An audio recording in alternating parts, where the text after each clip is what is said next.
নিচে দাঁড়িয়ে সিকিউরিটি গার্ডের কাজ করে। আমার হাজবেন্ড কোটিপতি আর আমার বাবাও কোটিপতি, আপনি তখন থেকে আমাকে উল্টোপাল্টা কথা বলে যাচ্ছেন। আর এই যে তুমি নিজের মায়ের কাছে দাঁড়িয়ে আর কত মিথ্যা কথা বলবে? তোমার একটু লজ্জা লাগছে না? সত্যিটা বলে দাও ওনাকে। আন্টি, আমি যখন বাড়ি থেকে বেরোচ্ছিলাম তখন ও আমাকে আটকে অনুরোধ করেছিল যাতে আমি ওর স্ত্রী হওয়ার মিথ্যের নাটক করি। আমি ভেবেছিলাম ওর হয়তো কোনো বাধ্যবাধকতা ছিল, তাই আমি ওকে সাহায্য করার জন্য এতক্ষণ এই নাটকটা করেছি। কিন্তু আমি এত কিছু সহ্য করতে পারবো না। যে কেউ এসে আমার নিজের ফ্ল্যাটের সামনে দাঁড়িয়ে আমাকে এত অপমান করবে, আমি সেটা কোনোদিনই মেনে নেব না। তুমি এখনই তোমার মাকে সব সত্যি কথা বলো, নাহলে এক্ষুনি আমি তোমার কাছ থেকে বের করে দেবো। আকাশ, এই মেয়েটা কি বলছে? তুই সত্যি এই ফ্ল্যাটে সিকিউরিটি গার্ডের কাজ করিস? আর ও তোর বউ না? তুই আমাদের কারোর কথা না শুনে নিজের সিদ্ধান্তে বিয়েটা করেছিলিস, আর তখন তুই বলেছিলিস তুই অনেক টাকা আয় করিস, তোর বাড়ি গাড়ি সব আছে, গর্ব করে বলেছিলিস তুই নিজের পায়ে দাঁড়িয়েছিস। তাহলে আজ আজ তোর এই অবস্থা কেন? কেন আমাকে মিথ্যে কথা বলেছিলিস বাবু? মা, আমি সব বলছি। আমি তোমাদের সবার কাছে মিথ্যা বলেছিলাম। আমি পালিয়ে বিয়ে করেছিলাম ঠিকই, কিন্তু বিয়ের পরের দিন সকালেই ও আমাকে ছেড়ে চলে যায়। ওর অন্য একজনের সাথে সম্পর্ক ছিল, তারপর আমাকে মিথ্যা কেসে ফাঁসিয়ে আমার সব সম্পত্তি ও নিয়ে নেয়।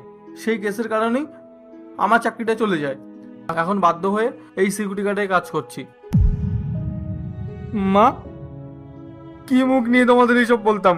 আমি তো তোমাদের ঠকিয়েছি, তাই সাহস পাইনি তোমাকে বলার। এমনকি তোমার সামনে দাঁড়ানোর মতন সাহসটুকু আমার ছিল না। আমাকে ক্ষমা করে দিও। তোমার কথা শুনিনি বলেই হয়তো আজ আমার এই পরিস্থিতি।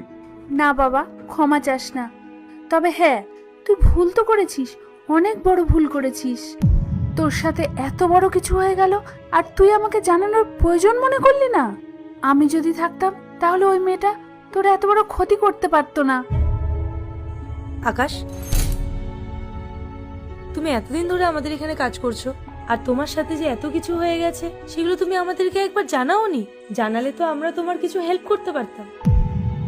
আর আন্টি, আমার ব্যবহারের জন্য আমি সত্যি লজ্জিত। আমি পরিস্থিতি না বুঝেই আপনার সাথে অনেক খারাপ ব্যবহার করে ফেলেছি। আমায় ক্ষমা করে দেবেন। না না মা, তুমি কেন ক্ষমা চাইবে? তুমি তো আমার ছেলের পাশে ছিলে, এটাই অনেক বড় কথা। আকাশ, তুমি তোমার মাকে নিয়ে ভেতরে যাও আর ওনার জলখাবারের ব্যবস্থা করো। আসলাম। শোন আকাশ, আমি আজই গ্রামে ফিরে যাচ্ছি, তুই নিজের খেয়াল রাখিস। কখনো কোনো সমস্যা হলে লুকিয়ে রাখবি না, আমাকে জানাবি।